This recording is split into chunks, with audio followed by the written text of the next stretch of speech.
నమస్తే నేలతల్లి కార్యక్రమానికి స్వాగతం. నేను జ్యోత్స్న. సాగులో ఆర్థిక భారం పడకుండా పెట్టుబడులను తగ్గించుకునేందుకు సేంద్రియ వ్యవసాయం మేలైన మార్గమని అంటున్నారు నిపుణులు. ఈ క్రమంలో సేంద్రియ సాగులో మెళకువలు, యాజమాన్య పద్ధతులు, దాంతోపాటు అదనపు ఆదాయ మార్గాల వంటి అంశాలపై రైతుల సందేహాలను నివృత్తి చేసేందుకు సేంద్రియ వ్యవసాయ నిపుణులు వెలది పురుషోత్తమరావు గారు లైవ్ లో మనతో పాటు సిద్ధంగా ఉన్నారు. మీకు ఎటువంటి డౌట్స్ ఉన్నా కూడా స్క్రీన్ పైన నంబర్స్ కు కాల్ చేయండి. నమస్తే అండి పురుషోత్తమరావు గారు, వెల్కమ్ టు స్టూడియో. ముందుగా సేంద్రియ పద్ధతుల్లో నారుమళ్లను ఎలా సిద్ధం చేసుకోవాలో చెప్పండి. తప్పకుండా అండి. ఇప్పుడు సేంద్రియ విధానంలో పంటలు పండించాల్సిన అవసరం ఎంతైనా ఉంది. ముఖ్యంగా ఈ యొక్క రసాయనిక ఎరువులు అధికంగా వాడటం వల్ల నేల భూసారం కూడా చాలా వరకు దెబ్బతింది. అలాగే ఆరోగ్యాలు కూడా సమస్యలు వస్తున్నాయి అన్నమాట. ఈ యొక్క నారుమళ్ళు తయారు చేసుకోవడానికి ముఖ్యంగా ఇప్పుడు మనకి ఈ యొక్క వరి వేసంగి పంట వేసుకునే సమయం. దీనికి మనం నారుమళ్ళు వీలైనంత వరకు బెడ్ సిస్టంలో, అంటే భూమికి కనీసం 3 నుంచి 4 అంగుళాల ఎత్తులో కొద్దిగా బెడ్ సిస్టంలో తయారు చేసుకొని దాని మీద కనుక నార్లు పోసుకుంటే బాగుంటుంది. నారు పోసేటప్పుడు ఎక్కడైతే నారు పోస్తున్నామో దాంట్లో కొద్దిగా వేపపిండి చల్లుకోవాలి. ఈ యొక్క వేపపిండి చల్లటం వల్ల మనకి భూమిలో ఉన్నటువంటి కొన్ని హానికరమైన క్రిమికీటకాలు కానివ్వండి, తర్వాత బ్యాక్టీరియా కానివ్వండి, హార్మ్ఫుల్ బ్యాక్టీరియా కానీ అది చనిపోతుంది అనమాట. అదేవిధంగా నారు పోసుకునే ముందరే విత్తనాన్ని 15 నుంచి 20 కిలోలు ఒక ఎకరానికి సరిపోతుంది. అలా కాకుండా రైతులు చాలామంది కూడా 30 కిలోలు 25 కిలోల విత్తనాన్ని కూడా వేస్తున్నారు అనమాట. కాబట్టి ఒక నారుమల్లో 15 నుంచి 20 కిలోల విత్తనాన్ని 24 గంటలు నానబెట్టుకొని తర్వాత ఒక రోజు మండే కట్టుకొని అదొక రోజు, అంటే ఈ 2 రోజులు అయిన తర్వాత మనం ఈ యొక్క బెడ్స్ మీద కనుక లైన్స్ గీసుకొని అందులో నార్లు పోసుకున్నట్టయితే కనుక చాలా బాగా వస్తుంది. ఈ యొక్క 30 కిలోలు ఏదైతే మనకు అవసరం అనుకుంటున్నారో విత్తనానికి ఒక ఎకరానికి, అలా కాకుండా వీలైనంత వరకు 15 నుంచి 20 కిలోల విత్తనం వరకే మనం కనుక నారు పోసుకుంటే అది కూడా ఎకరానికి సరిపోతుంది. అలాగే నాటుకునేటప్పుడు కూడా లైనింగ్ విధానం వరుసలలో కనుక నాటుకున్నట్టయితే కనుక మంచి దిగుబడులు కూడా సాధించుకోవచ్చు అనమాట. కాబట్టి ముఖ్యంగా ఈ యొక్క ఏదైతే మనం నారుమళ్ళు తయారు చేసుకుంటామో వాటిలోనే కనుక మనం జాగ్రత్తలు పాటించినట్టయితే మంచి నారుని తీసుకోవటం పాటుగా దిగుబడులు కూడా సాధించుకునే అవకాశం ఉంటుంది. కాబట్టి నారుబడి కూడా చాలా ప్రత్యేకమైనది అనమాట. ఇక ఈ సేంద్రియ పద్ధతిలో అంటే ముఖ్యంగా విత్తును బట్టే మనకు అనేది పంట దిగుబడి కానివ్వండి ఇవన్నీ మనం ఎక్స్పెక్ట్ చేయొచ్చు ఏ విధంగా ఉన్నది. సో విత్తన ఎంపిక దగ్గర నుండి మొదలుకొని విత్తన శుద్ధి వీటి ఉపయోగాలకు సంబంధించి చెప్పండి. పంట మనం దిగుబడులు సాధించాలంటే ముఖ్యంగా విత్తన ఎంపిక అనేది చాలా ముఖ్యమైనది. విత్తనం నాణ్యమైనది ఉంటేనే దిగుబడులు కూడా మనం సాధించడానికి అవకాశం ఉంటుంది. కాబట్టి ఈ యొక్క విత్తన ఎంపిక తీసుకున్న తర్వాత దిగుబడులు ఏ విధంగా సాధించాలి. చాలామంది రైతాంగం దిగుబడులు అనేసరికి రసాయనిక ఎరువులు బాగా అధికంగా వేయడం వల్లనే దిగుబడులు వస్తాయని చాలామంది ఈ క్రమంలో ఆలోచిస్తున్నారు. అలా కాకుండా నేను ఒక రైతుగా 20 సంవత్సరాల నుంచి ఎటువంటి రసాయనిక ఎరువులు వాడకుండానే మనం దిగుబడులు సాధిస్తున్నాం అనమాట. అంటే భూసారం ఇప్పుడు ఏ విధంగా అయిందంటే మనం గత 50 సంవత్సరాల నుంచి 60 సంవత్సరాల నుంచి అధిక మోతాదులో రసాయనాలు వాడటం వల్ల వాటి యొక్క అవశేషాలు భూమిలో కొన్ని పొరలుగా పేరుకుపోయినటువంటి దుస్థితి అనమాట. కాబట్టి దాని నుంచి మరి మళ్ళీ దానికి ఇంకా అదనంగా మనం రసాయనిక ఎరువులు జోడించినట్టయితే దిగుబడులు అనేవి బాగా తగ్గిపోయింది. భూమిలో ఉండాల్సినటువంటి ఆర్గానిక్ కార్బన్ ఏదైతే 1% తక్కువ ఉండాలో అది ఒక ఆర్గానిక్ కార్బన్ కూడా శాతం బాగా తగ్గిపోయింది. కొన్ని భూముల్లో ఆర్గానిక్ శాతం అనేది లేదనమాట, కార్బన్ శాతం. కాబట్టి ఈ యొక్క రసాయన ఎరువులు వీలైనంత వరకు తగ్గించుకోవాలి. ముఖ్యంగా ఇప్పుడు మనకి ఈ యొక్క వరి యాసంగి పంటలో కూడా నేను రైతు సోదరులకి మన కార్యక్రమం నేలతల్లి ద్వారా వివరిస్తుంది ఏంటంటే ఎన్పీకే ముఖ్య పోషకాలు మనకి నత్రజని, ఫాస్ఫరస్, పొటాష్. వీటిని కనుక మనం మోతాదు వీలైనంత వరకు నత్రజని తగ్గించుకుంటే కనుక మంచి దిగుబడులు తెచ్చుకునే అవకాశం ఉంది. అలాగే ఫాస్ఫరస్ కూడా ఎకరానికి 75 కేజీల కంటే ఎక్కువ వేసుకోవద్దు. పొటాష్ 50 కేజీలు, నత్రజని 25 కిలోలు, అంటే మొత్తంగా 150 కిలోలు ఒక ఎకరానికి కనుక మనం వాడుకున్నట్టయితే కనుక ఈ యొక్క ఎన్పీకే ఎరువులు దిగుబడులు బాగా సాధించుకునే అవకాశం ఉందన్నమాట. అదేవిధంగా ఈ యొక్క భూమిలో ఉన్నటువంటి ఫాస్ఫరస్ మనకి భూమిలో కొన్ని రసాయనిక అవశేషాలు నిక్షిప్తమైన ఏదైతే చెప్తున్నామో వాటిని కరిగించడానికి సాయిల్ మైక్రోబ్స్ని కూడా మనం భూమిలో పంపించాలన్నమాట. కాబట్టి ఈ యొక్క సాయిల్ మైక్రోబ్స్ని కూడా మనం కనుక భూమిలో చొప్పించినట్టయితే ఆ ఫాస్ఫరస్ని కరిగించి మొక్కకు అందించడంలో దాని ముఖ్య పాత్ర ఉంటుంది అనమాట. కాబట్టి వీలైనంత వరకు రసాయనిక ఎరువులు తగ్గించుకుంటూ దిగుబడులు పెంచుకునే అవకాశం ఈ యొక్క సేంద్రియ విధానంలో బాగా అనుకూలంగా ఉంటుంది. కాబట్టి ఈ రైతులందరూ కూడా సేంద్రియ విధానంలో పంటలు పండించడానికి వారికి కావాల్సినటువంటి సూచనలు, సలహాలు ఇవ్వడానికి కూడా నేను సిద్ధంగా ఉన్నాను చెప్పి ఇప్పటి వరకు అయితే అంటే చాలా మందికి రసాయన పద్ధతిలోనే రసాయన ఎరువులు వాడితేనే ఎక్కువగా దిగుబడి వస్తుంది అని చెప్పేసి, బట్ క్రమక్రమంగా ఆ దిగుబడి అనేది తగ్గిపోతూ వస్తుంది. ఈవెన్ భూసారం పైన కూడా దీని ఎఫెక్ట్ ఎక్కువగా కనిపిస్తున్నటువంటి పరిస్థితి అయితే ఉంది. భూసారం ఎంత బాగుంటే దిగుబడి కూడా అంత చక్కగా ఉంటుంది, రైతుకు అంత లాభం ఉంటుంది. మరి ఈ భూసారం పెంచుకునేటువంటి విధానాలకు సంబంధించి సేంద్రియ పద్ధతులు అండ్ గతంలో కూడా మీరు చాలాసార్లు భూసారం యొక్క ఇంపార్టెన్స్ చెబుతూ వచ్చారు. మరొకసారి మనం భూసారాన్ని పెంచుకోవటానికైనా మనకి ప్రకృతిలో లభించే పచ్చి రొట్ట ఎరువులు ఏదైతే జిలుగు జనుము ఇటువంటివి అనుకున్నామో, ముందుగా మనం ఎక్కడైతే పంట పండించాలనుకున్నామో ఆ నేలలో కనుక ఒక 45 నుంచి 50 రోజుల పాటు ఈ యొక్క పచ్చి రొట్ట ఎరువులని పెంచుకొని దాన్ని కనుక మనం భూమిలో కలిదన్నట్టయితే నత్రజని బాగా లభ్యత అవుతుంది అనమాట. అంటే మనం ఏదైతే యూరియా 2 నుంచి 3 బస్తాలు వేయాలనుకుంటున్నామో అటువంటి అవసరం లేకుండానే 1 టన్ను పచ్చి రొట్ట ఎరువులో మనకి దగ్గరగా 30 కిలోల యూరియా సమానం అంత నత్రజని మనకి లభిస్తుంది అనమాట. అదేవిధంగా భూమిలో ఉండాల్సినటువంటి మనకి బ్యాక్టీరియా కొంది, అంటే గాలి ద్వారా మనకి 70% వరకు గాలిలో నత్రజని లభ్యత ఉంటుంది అనమాట. ఆ లభ్యత ఉన్నటువంటి నత్రజని మొక్కకు అందించేటటువంటి ఎజిటోబ్యాక్టర్ అనే ఏదైతే ఒక బ్యాక్టీరియా ఉంటుందో భూమిలో, అది ఈ యొక్క రసాయనాలు అధికంగా వాడటం వల్ల పూర్తిగా అది కూడా నశించదు అనమాట. కాబట్టి మనకి జీవన ఎరువులు అని ఏదైతే మనం ప్రత్యేకంగా చెప్పుకుంటున్నామో ఆ జీవన ఎరువులు కూడా మనం ఎకరానికి 5 నుంచి 8 కిలోలు కనుక వాడుకున్నట్టయితే ఈ యొక్క ఎన్పికే ఎరువులకి, రసాయనిక ఎరువులకి బదులుగా ఎజిటోబ్యాక్టర్, అదేవిధంగా మనకి ఫాస్ఫరస్ మొబిలైజింగ్ బ్యాక్టీరియా, అలాగే potash mobilising bacteria, phosphorus soluble bacteria, ఇటువంటి ఈ 3 రకాల బ్యాక్టీరియాని కనుక మనం భూమిలో వేసుకున్నట్టయితే ఈ యొక్క భూసారాన్ని పెంచుకునే అవకాశం ఉంటుంది. అలాగే ఒకవేళ రసాయనిక ఎరువులు వాడాలనుకున్నా కానీ దఫాలుగా నేను చెప్పినటువంటి మోతాదు 125 నుంచి 150 కిలోల వరకే దాన్ని 3 దఫాలుగా మొక్కకు అందించుకున్నట్టయితే కనుక దిగుబడులు బాగా సాధించుకునే అవకాశం ఉంటుంది అన్నమాట. అంటే ఈ యొక్క కార్యక్రమంలో మనం చాలామంది రైతులు ఏంటంటే రసాయనాల ఎరువులు తగ్గించడం వల్ల దిగుబడులు తగ్గిపోయాయనే ఒక అపోహలో ఉన్నారు. ఇంత ఎరువులు వేస్తున్నప్పటికి కూడా మనకు దిగుబడులు రావడం లేదు. కానీ రసాయనిక ఎరువులు తగ్గించుకోవడం వల్ల ఈ దిగుబడులు ఇంకా తగ్గిపోతాయనే ఒక అపోహలో ఉన్నారు. కాబట్టి ఆ విధంగా కాకుండా మనకు ఉన్నటువంటి 2-3 ఎకరాలు పొలంలో కనీసం 1 ఎకరం అన్నా కానీ మనం ఈ యొక్క సేంద్రియ విధానాలు పంటలు పండించుకుంటే వారికి కూడా మంచి అనుభవం కలుగుతుంది, అవగాహన కూడా వస్తుంది. అసలు ఎంతవరకు ఇది వాస్తవం, రసాయన ఎరువులు వాడితేనే దిగుబడి వస్తుందా లేకపోతే ఇలా కూడా దిగుబడి సాధించేటువంటి అవకాశాలు ఉన్నాయని వాళ్ళే కొంత ఏరియా చూసుకొని వాళ్ళు ట్రై చేయొచ్చు. అలా కూడా ఒక అవేర్నెస్ వస్తుంది. తప్పకుండా కాలర్ తో మాట్లాడదామండి. మహేశ్వరరావు గారు కృష్ణా డిస్ట్రిక్ట్ నుంచి ఉన్నారు. మహేశ్వరరావు గారు చెప్పండి, మీ డౌట్ ఏంటో అడగండి సార్ని. మహేశ్వర గారు చెప్పండి, అడగండి క్వశ్చన్. ఇప్పుడు మేము ఒక 6 ఎకరాలు వరి పొలం కౌలు చేస్తున్నాం సార్. అది మామూలుగా మీరు చెప్పినట్టుగా పచ్చి రొట్ట వేసి కలయబెట్టి దున్నేసేసి దమ్ చేసి ముడిచాం సార్. ఇప్పుడు అయితే మాకు ఇక్కడ ఉన్న వ్యవసాయ అధికారులు ఏం చెప్తున్నారంటే సాయిల్ టెస్ట్ కూడా చేయించాం సార్. ఎంతవరకు మీరు పాత పద్ధతిలోనే వెళ్ళండి, మీకు ఏదైనా దిగుబడి తగ్గిపోతే మళ్ళీ మా మీద రివర్స్ అవుతారు, లేకపోతే మమ్మల్ని ఏదో బ్లేమ్ చేస్తారన్న టైప్ లో చెప్తున్నారు. కానీ అసలు మీరు ఇది పచ్చి రొట్ట వేశారు కదా, దీనికి తర్వాత ఇది వెయ్యాలి అని చెప్పే మనుషులు కూడా మాకు ఇక్కడ లేరండి వ్యవసాయ డిపార్ట్మెంట్ వాళ్ళు. దాన్ని బట్టి మాకు కూలంకషంగా మాకు ఏదైనా బుక్ టైప్ లో కానీ ఏదన్నా మాకు ఏదైనా అందజేయగలిగితే చాలా ఉపయోగంగా ఉంటుందని మీకు మనం చేస్తున్నాం సార్. తప్పకుండా మల్లేశ్వర గారు, మేము గత 6 సంవత్సరాల క్రితమే సేంద్రియ విధానంలో వరి సాగు అనే ఒక పుస్తకం రాయడం కూడా జరిగింది. నేను ఒక ఫోన్ నెంబర్, ఈ కార్యక్రమం అయిన తర్వాత ఫోన్ నెంబర్ తీసుకోండి, లేకపోతే నేను నెంబర్ చెప్తాను. 720-750-1515 720-750-1515 ఈ నెంబర్ కనుక మీరు నన్ను సంప్రదించినట్టయితే దీనికి సంబంధించినటువంటి పుస్తకాన్ని మీకు పంపించడం జరుగుతుంది. తర్వాత ఏంటంటే ఇప్పుడు వ్యవసాయ అధికారులు కూడా మీరు అన్న విధంగానే దిగుబడులు తగ్గితే మమ్మల్ని అంటారు అనే ఒక భయంతో కూడా వాళ్ళు మనకి పూర్తిగా సమాచారం ఇవ్వలేని పరిస్థితిలో ఉన్నమాట వాస్తవం అనమాట. కాకపోతే నేను ఒక రైతుగా చెప్పగలుగుతుంది ఏంటంటే మనం వేసే రసాయనిక ఎరువులు కూడా ఎవరైనా వేయదలుచుకున్నా కానీ దఫాలుగా మనం 3 దఫాలుగా వేసుకున్నట్టయితేనే మనకి దిగుబడులు కూడా బాగా వస్తాయి. ఇప్పుడు పచ్చి రొట్ట ఎరువులు వేసిన తర్వాత కూడా నత్రజని 2 నుంచి 3 బ్యాగులు వేస్తున్నారు. అట్లా కాకుండా కనుక 25 కిలోల నత్రజని వేసుకుంటే కూడా సరిపోతుంది అనమాట. కాబట్టి 75 కిలోల భాస్వరము, 25 కిలోల నత్రజని, 50 కిలోల పొటాషు, ఈ యొక్క రేషియోలో కనుక 3 దఫాలుగా మనము 50 కిలోల భాస్వరాన్ని ముందర కరిగట్లో వేసుకోవాలి. తర్వాత నాటిన తర్వాత 20 రోజుల తర్వాత మనం ఒక 25 కిలోలు పొటాషు, మళ్ళీ 25 కిలోలు ఈ యొక్క భాస్వరాన్ని వేసుకోవాలి. తర్వాత 3వ దఫాగా నాటిన 40 నుంచి 45 రోజుల్లో 25 కిలోలు నత్రజని 25 కిలోలు పొటాష్ వేసుకోవాలన్నమాట. ఈ విధంగా చేయాలి. చాలామంది రైతాంగం చేసే తప్పు ఏంటంటే యూరియా అనేది నాటిన 3-4 రోజులు 5 రోజుల లోపలే చల్లుతారు.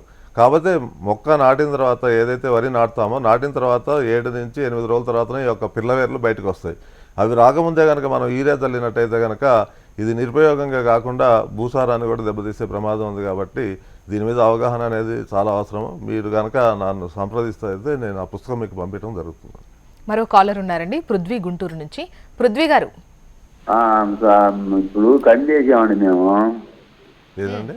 కంకి కంది వేసామండి. ఇప్పుడు పురుగు ఉందండి, చావట్లేదు, పెద్ద పురుగు. చెప్పండి సార్. దానికి మీరు ఇప్పుడు రసాయనాలు బాగా అధికంగా వాడారు. మీరు మార్కెట్లో దొరికే వేప నూనె కషాయం కానివ్వండి, ఒకవేళ మార్కెట్లో దొరకకపోతే మీరు యొక్క కషాయం తయారు చేసుకోవాలంటే కనుక ఒక 20 కిలోలు వేపాకు దాన్ని బాగా మరిగించేసి దాని యొక్క కషాయం తీసుకొని దాంట్లో కొద్దిగా ఇంగువ వెల్లుల్లి కలుపుకొని కనుక మీరు ఈ ద్రావణాన్ని తయారు చేసుకొని 10 లీటర్ల నీటికి 1 లీటర్ కనుక మీరు కలిపి పిచికారీ చేసినట్టయితే ఈ యొక్క పురుగు ఉధృతిని తగ్గించే అవకాశం ఉంది. తర్వాత ఏదైనా కానీ పంట మొక్క మొలిచిన తర్వాత 20 నుంచి 30 రోజుల లోపల ఖచ్చితంగా వేప నూనె అనేది ఒకసారి వాడటం వల్ల మనకి ఈ యొక్క సమస్య నుంచి బయటపడే అవకాశం కూడా ఉంది. కాబట్టి మీరు ఆ దిశగా ఈ యొక్క పురుగును కంట్రోల్ చేసుకోవచ్చు. మరో కాలర్ ఉన్నారండి, శ్రీనివాస్ అనంతపురం నుంచి. శ్రీనివాస్ గారు, హలో. నమస్తే మేడం. నమస్తే అండి, అడగండి మీ క్వశ్చన్ ఏంటో. సార్ నమస్తే సార్, మా పేరు శ్రీనివాస్ సార్. నమస్తే శ్రీనివాస్ గారు, అడగండి. సార్ మేము ఇప్పుడు 4 years నుంచి వేస్ట్ డీకంపోజర్ అని చెప్పేసి స్ప్రే చేస్తా ఉన్నాం సార్. వేస్ట్ డీకంపోజర్ చేస్తూ ప్లస్ సార్ మేము రసాయనాలు ఎరువులు కూడా వేయాలా వద్దా అని చెప్పేసి లైట్ గా వేస్తున్నాం సార్. 1 దఫా 2 దఫా వేస్తా ఉన్నాం సార్. కెమికల్ అయితే ఎలాంటి కెమికల్ లేదు సార్, ఒక ఫర్టిలైజర్స్ మాత్రమే వాడుతా ఉన్నాం సార్, ఎరువులు మాత్రమే. అవును సార్. ఏ విధంగా ఇంకా ఉల్లి అయితే భయంకరంగా ఇప్పుడు అయితే ఫెయిల్యూర్ అవుతా ఉంది సార్, మొత్తం కెమికల్ వాడేవాళ్ళు. మాదైతే కొంతవరకు బాగుంది సార్. ఇప్పుడు 2.5 ఎకరాలు వేసాము వేస్ట్ డీకంపోజర్ వల్ల. 4 years నుంచి నేను కంటిన్యూ వాడుతా ఉన్నాం సార్. ప్రతి పంటకు సార్, వేరే పురుగులకు మాత్రం ఏ రోజు స్ప్రే చేయడం లేదు సార్, ఒక బస్తాలు మాత్రం వేస్తా ఉన్నాం. సో మీరు ఈ కార్యక్రమం ద్వారా మన తోటి రైతులకి చాలా మంచి సందేశం ఇచ్చారు. సేంద్రియ విధానంలో 4 సంవత్సరాల నుంచి ఎటువంటి రసాయనాలు వాడుతున్నారు, చాలా తక్కువ వాడుతున్నారని. ఇక్కడ డీకంపోజింగ్ విషయానికి వచ్చేసరికి చాలామంది రైతులు మీలాగనే ప్రతి 10 రోజులకి 15 రోజులకి ఒకసారి డీకంపోజింగ్ ఏదైతే బ్యాక్టీరియా ఉందో దాన్ని పిచికారీ చేయడం కూడా జరుగుతుంది. నేను ఒక రైతుగా ఈ యొక్క కార్యక్రమం ద్వారా రైతులకు తెలియదలుచుకుంది ఏంటంటే, మీరు వాడినటువంటి డీకంపోజింగ్ ద్వారా మీకు ఆ రిజల్ట్ రావడం అనేది కాదు. ఎందుకంటే డీకంపోజింగ్ అనేది ఆ బ్యాక్టీరియా పేరులోనే ఉంది. మనం ఏదైతే వ్యర్థ పదార్థాలను కుళ్ళబెట్టడానికి ఈ యొక్క డీకంపోజింగ్ అనేది వాడుకోవాలి. చాలామంది రైతాంగం కూడా ఈ యొక్క డీకంపోజింగ్ని కూడా పిచికారీ చేయడం అనేది జరుగుతుందన్నమాట. కాబట్టి దయచేసి రైతులు ఈ విషయాన్ని గమనించాలి. తర్వాత ఏదైతే మీరు డీకంపోజింగ్ బ్యాక్టీరియా బాటిల్ తీసుకుంటున్నారో 40 రూపాయలు పెట్టి, దాని మీద కూడా ఎక్కడ కూడా దీనికి పిచికారీ రికమెండేషన్స్ అనేవి ఉండవు అనమాట. కాబట్టి కొంతమంది రైతులు ఇది తరచుగా ఈ యొక్క డీకంపోజింగ్ పిచికారీ చేయడం వల్ల దిగుబడులు బాగా వస్తున్నాయి, పంట బాగుంది అని చెప్పి అనుకుంటున్నారు.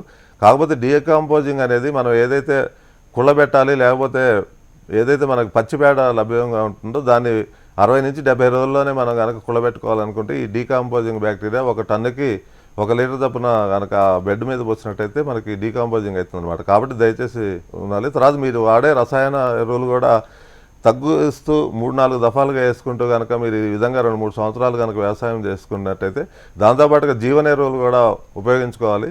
నేను చెప్పినటువంటి నెంబర్లో మీరు తర్వాత సంప్రదించినట్టయితే మరిన్ని వివరాలు తెలియజేస్తానని చెప్పి మీకు ఈ కార్యక్రమం ద్వారా తెలియజేస్తున్నాను. మీరు అన్నట్టు దిగుబడుల కోసమే రసాయన ఎరువుల బాట పడుతుంది మాత్రం వాస్తవంగానే కనిపిస్తోంది. కానీ సేంద్రియ పద్ధతిలో కనుక చూసుకున్నట్లయితే మీరు చెప్తున్నారు దిగుబడులు దానికి ఏమాత్రం తగ్గకుండా చక్కగా వస్తాయని. అండ్ ఎప్పటి వరకు మనం ఎక్స్పెక్ట్ చేయొచ్చు సార్? అంటే ఇప్పటి వరకు రసాయనం ద్వారానే పంట పండించారు, ఇప్పుడు చాలా మంది మారాలనే అనుకుంటారు. ఈవెన్ వినియోగదారులు కూడా సేంద్రియ పద్ధతి ద్వారా పండించిన పంటలనే కొనుగోలు చేయాలనుకుంటారు. కానీ మారాలంటే ఈ గ్యాప్ అనేది, ఈ డౌట్స్ అనేవి పోయి ఎంత కాలంలో మనం ఇదే స్థాయిలో పంట దిగుబడిని ఎక్స్పెక్ట్ చేయొచ్చు సేంద్రియ పద్ధతిలో? ఈ కార్యక్రమం చూస్తున్న రైతులు కూడా చాలా మంది సేంద్రియ విధానంలో పంటలు పండించే వాళ్ళు ఉన్నారండి. తర్వాత ఇంకోటి ఏంటంటే, మనకి రైతే ఒక శాస్త్రవేత్త, ప్రయోగాలు కూడా తన వ్యవసాయ క్షేత్రంలో చేసుకోవాలి. కాబట్టి నేను రైతులకు చేసిన సూచన ఏంటంటే, తనకు ఉన్నటువంటి వ్యవసాయ క్షేత్రంలో 1/4 వంతు, 1 ఎకరం భూమి ఉంటే కనుక 1/4 వంతు మేము చెప్పిన విధానంలో పంటలు పండించుకున్నట్టయితే, అంటే ఎటువంటి రసాయనాలు వేయకుండా ఒక 1/4 ఎకరంలో కనుక పండిస్తే అతనికే కొద్దిగా అవగాహన అనేది చాలా బాగా జరుగుతుందన్నమాట. తర్వాత ఎంతసేపు రసాయనిక ఎరువులు వాడకుండా వ్యవసాయం చేయటం వల్ల సేంద్రియ విధానంలో పంటలు పండించవచ్చు అని చెప్తున్నారు. దానికి ప్రత్యామ్నాయంగా ఏం చేయాలి? ముఖ్యంగా ఇదే అనమాట రైతులకు ఉన్నటువంటి సమస్య. రసాయన ఎరువులు వేయకుండా ఉంటాము, దాని ద్వారా కాకుండా దానికి ప్రత్యామ్నాయం ఏం చేయాలి? ఇందాక మనకు ఒక కాలర్ మల్లేశ్వరరావు గారు అడిగినట్టుగా వ్యవసాయదారులు కూడా దీని గురించి సరైన అవగాహన కల్పించకపోవడం కూడా ఒక కారణం అనమాట. ఎందుకంటే రేపు మేము దీని మీద చెప్పిన తర్వాత వాళ్ళకి పంటలు రాకపోతే దిగుబడి కనుక తగ్గితే మమ్మల్ని అంతా బ్లేమ్ చేస్తారు, కంప్లైంట్ ఇస్తారనే సమస్య కూడా చాలా అధికంగా ఉందన్నమాట. కాబట్టి రైతాంగానికి నేను చేస్తున్న సూచన ఏంటంటే మన వ్యవసాయ క్షేత్రంలోనే మనం కొద్దిగా ప్రయత్నం చేయాలి. తర్వాత జీవన ఎరువులు, ఈ మధ్య జీవన ఎరువుల వినియోగం బాగా వృద్ధిలోకి వచ్చిందనమాట. ఈ యొక్క జీవన ఎరువులు కూడా ఎక్కడ తీసుకోవాలి అనేది కూడా చాలామందికి సమస్య అనమాట. మనకి ఉన్నటువంటి వ్యవసాయ శాఖ అధికారులు కూడా ఈ జీవ ప్రయోగశాలలో ఈ యొక్క ట్రైకోడర్మా కానివ్వండి, సుడోమోనాస్ కానివ్వండి, అలాగే ఎజిటోబ్యాక్టర్ ఎన్పీకేకి సంబంధించిన జీవన ఎరువులు కూడా బాగా తయారు చేస్తున్నారు. కాబట్టి మనకు ఉన్నటువంటి వ్యవసాయ అధికారులను కలుసుకొని వాళ్ళ దగ్గర ఉన్నటువంటి జీవన ఎరువులు తీసుకొని కనుక భూమిలో 8 నుంచి 10 కిలోలు కనుక వేసుకున్నట్టయితే ఈ యొక్క సమస్య నుంచి బయటపడేది. తర్వాత మీరు ఒక గ్యాప్ అడుగుతున్నారు, ఎన్ని సంవత్సరాలని. ఇది ఒక 2 సంవత్సరాల పాటు కొద్దిగా దిగుబడులు నామమాత్రంగా, అంటే మనకు ఒక పద్ధతికి అలవాటైన తర్వాత పద్ధతి మార్చుకోవాలనుకుంటే కొంత సమయం పడుతుంది. అది మనకి మానవ సహజం అన్నమాట. అలాగే భూమి కూడా అప్పటి వరకు భూమి ఏమవుతుందంటే బాగా సోమరిపోతనం అనేది తయారవుతుంది అనమాట. అంటే దాన్ని మొక్క ఫైట్ చేసి నేను ఆహారాన్ని అందుకోవాలి భూమి నుంచి అనే ఒక స్థాయికి ఉండదు. ఎందుకంటే మోతాదుని మించి రసాయనాలు ఇస్తున్నాం కాబట్టి ఆ రసాయనం మీదనే ఆధారపడి ఉంటుంది. అలా కాకుండా కనుక మనం రసాయనాలు తగ్గిస్తే కనుక మొక్క కూడా భూమిలో ఉన్నటువంటి పోషకాలు అందుకోవడానికి ఆ యొక్క రూట్ వ్యవస్థ ద్వారా, వేరు వ్యవస్థ ద్వారా ప్రయత్నం చేస్తుంది. కాబట్టి మనకి 1-2 సంవత్సరాలు సమయం పడితే మూడో సంవత్సరం నుంచి దిగుబడులు ఎట్టి పరిస్థితుల్లో డబల్ అవుతాయి అనమాట. కాలర్ ఉన్నారండి, సుబ్బారెడ్డి గారు పరచూరు నుంచి. సుబ్బారెడ్డి గారు నమస్తే మేడం. నమస్తే అండి, అడగండి మీ క్వశ్చన్ ఏంటి సార్ని. మేము ఎక్కువ మిరప తోటలు వేస్తున్నామండి. వాటిలో ఈ వైరస్లు, ఈ దోమక, ఈ పురుగు ఇవి కంట్రోల్ కావట్లేదు మాకు రసాయనాల వల్ల. మిరపలో ప్రకృతి వ్యవసాయం అనేది సాధ్యమైందండి? ఖచ్చితంగా సాధ్యం అండి. నేను సూర్యాపేట జిల్లాలో చాలామంది రైతులతో చేశాము. ముఖ్యంగా మనకి వచ్చేది వైరస్, తర్వాత బొబ్బర తెగులు, గుబ్బ తెగులు, రకరకాలుగా అంటారు ప్రాంతాన్ని బట్టి. ఈ యొక్క వైరస్ అనేది తెల్లదోమ ద్వారా వస్తుంది. మనం తెల్లదోమని అరికట్టుకోవడం అనేది చాలా ముఖ్యమైన విషయం అనమాట. తెల్లదోమని అరికట్టుకోకుండా ఈ యొక్క వైరస్ మందులు మనం పిచికారీ చేసుకునే మటుకు సమస్య పరిష్కారం కాదనమాట. మిరప విషయానికి వచ్చేసరికి మొక్క నాటిన తర్వాత ఖచ్చితంగా 20 నుంచి 25 రోజుల తర్వాత చాలా తక్కువ ఉన్న మోతాదు, అంటే 1500 ppm కానీ 300 ppm కానీ వేప నూనె ఒకసారి పిచికారీ చేయాలి. చాలామంది రైతులు వేప నూనె పిచికారీ చేయడం వల్ల ఆకు బాగా పెలుసుబారుతుంది అని చెప్పి అంటున్నారు అనమాట. అలా కాకుండానే ఒకసారి పిచికారీ చేయడం తప్పులేదు. తర్వాత రైతాంగం కూడా ఈ మధ్యన బాగా కాంబినేషన్స్, అంటే 3 నుంచి 4 రకాలటువంటి మందులు పిచికారీ చేయడం వల్ల, కలిపి ఒకటేసారి పిచికారీ చేయడం వల్ల కూడా ఈ యొక్క మొక్కని ఆశించేటువంటి పురుగులు ఈ యొక్క రోగనిరోధక శక్తిని తట్టుకొని మనం ఎన్ని పిచికారీ చేసినా కావట్లేదు. కాబట్టి వైరస్ అనేది దానికి మందు లేదు. తర్వాత రాకముందే కనుక దాన్ని నియంత్రించుకున్నట్టయితే కనుక మనం దాన్ని సమర్థంగా నిర్వహించవచ్చు. తర్వాత వైరస్ సోకిన చెట్టును కూడా మనం పంట పొలం నుంచి పీకి పాతి పెట్టాలి. అలా చేయకుండా చాలామంది రైతులు ఏం చేస్తారంటే ఆ చెట్లు అలానే ఉంచుతారు. ఈ విధంగా ఉంచడం వల్ల వారం నుంచి 10 రోజుల్లోనే మనకి పూర్తిగా ఈ వైరస్ వ్యాప్తి చెంది పంట దిగుబడులు నష్టపోతాం. కాబట్టి నేను చాలామంది రైతులకి ఈ యొక్క వైరస్కి వృక్షజాతికి సంబంధించినటువంటి కొంత మందులు కూడా ఇస్తున్నాము. ఈ కార్యక్రమంలో మనం సభాభావంలో చెప్పుకోలేం కాబట్టి నేను చెప్పినటువంటి ఫోన్ నెంబరు 720-750-1515 ఈ నెంబర్కి ఫోన్ చేసినట్టయితే ఆఫీస్ సమయాల్లో మరింత సమాచారం మీకు అందిస్తాను. ఖచ్చితంగా మనం సేంద్రియ విధానంలో మనం మిరప సాగును కూడా చేసే అవకాశం ఉన్నదండి. జానకిరామ్ గారు నమస్తే మేడం. నమస్తే అండి. మేము 3 ఎకరాలు దొండ వేసినాం మేడం. అది ఆ రసాయన ఎరువులు అది కాపు సరిగా రావట్లేదు. అది ఈ జీవన ఎరువులు స్ప్రేకు అవి తెగుళ్లకు కొంచెం సూచనలు ఇస్తారండి. జీవన ఎరువులు అనేది ఇది ఒక సబ్జెక్ట్ మనం చాలా పెద్దదే అండి మీకు. ఎందుకంటే వాటి మీద అవగాహన కూడా అంత ఇదిగా లేనట్టుంది. మీరు జీవన ఎరువులు అనే షాపుకి వెళ్ళే కూడా తెలియదు. భూసారాన్ని పెంచుకోవాలి అనుకుంటే ఈ యొక్క జీవన ఎరువులు వచ్చేసి ట్రైకోడర్మా, సుడోమోనాస్, ఎజిటోబ్యాక్టర్ ఈ విధంగా చెప్తూ పోతే చాలా ఉంటాయి. కాబట్టి మేము ఈ యొక్క సమస్య రాకుండా ఉండాలని చెప్పి ఈ జీవన ఎరువులు అన్నీ కూడా ఒక 10 కిలోల ప్యాకెట్ ద్వారానే మనం రైతులకు అందజేసినట్టయితే 1 ఎకరానికి సరిపోతుంది అనమాట. దీని ఖర్చు కూడా వచ్చేసి 17 నుంచి 1600లో అయిపోతుంది. కాబట్టి ఈ యొక్క జీవన ఎరువులు ఏదైతే ఉంటాయో మనం భూమిలో వేసుకునేటప్పుడు తేమ అనేది చాలా అవసరం అనమాట. తేమ లేకుండా మనం ఈ జీవన ఎరువులు కనుక భూమిలో వేసుకున్నట్టయితే అవి ఏమాత్రం పనిచేయవు. అలాగే జీవన ఎరువుల కాల వ్యవధి కూడా ఒక షెల్ఫ్ లైఫ్ ఏదైతే ఉంటుందో 6 నుంచి 8 నెలలు మాత్రమే ఉంటుంది కాబట్టి రైతులు ఇది కూడా గమనించాలన్నమాట.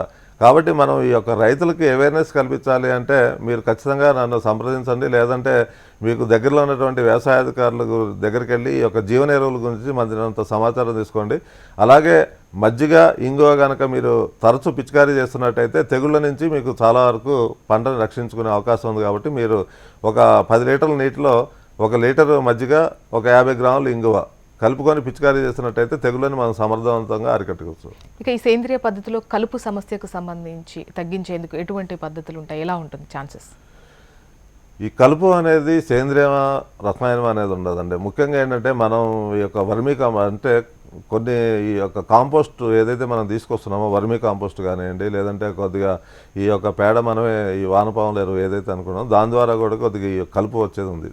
తర్వాత కలుపుకి సంబంధించినటువంటి మొక్కలు మనకి పంట క్షేత్రాల్లో కనపడకుండా చేసుకోవాల్సిన అవసరం ఉంది. తర్వాత వీలైనంత వరకు అంతర పంటలు వేసుకునే అవకాశం ఉన్నట్టయితే కనుక కలుపుని మనం సమర్థవంతంగా నివారించవచ్చు. అంటే ఉదాహరణకి ఒక టమాటా పంట చేసినట్టయితే దానిలో అంతర పంటగా కొత్తిమీర కానివ్వండి, లేదంటే ఏదైనా ఆకుకూరలు కానీ వేసుకున్నట్టయితే మనకి ఈ యొక్క కలుపు అనేది కొద్దిగా తగ్గుతుంది, రైతుకు కూడా ఆదాయం కలుగుతుంది అనమాట.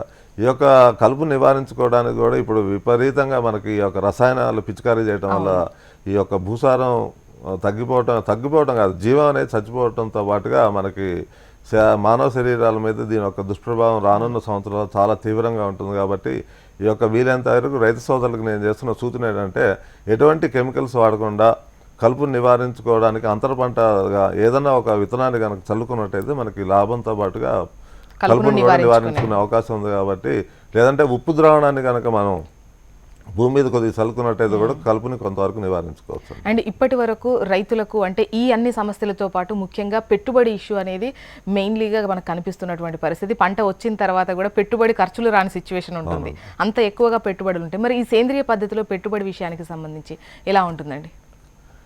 పెట్టుబడి విషయానికి వచ్చేసరికి సేంద్రియ విధానంలో ఒక రసాయనిక ఎరువుల్లో 5 నుంచి 6 వేల రూపాయలు మనం ఖర్చు పెట్టుకున్నట్టయితే సేంద్రియ విధానంలో 3.5 నుంచి 4 వేలలోనే అయిపోతుంది.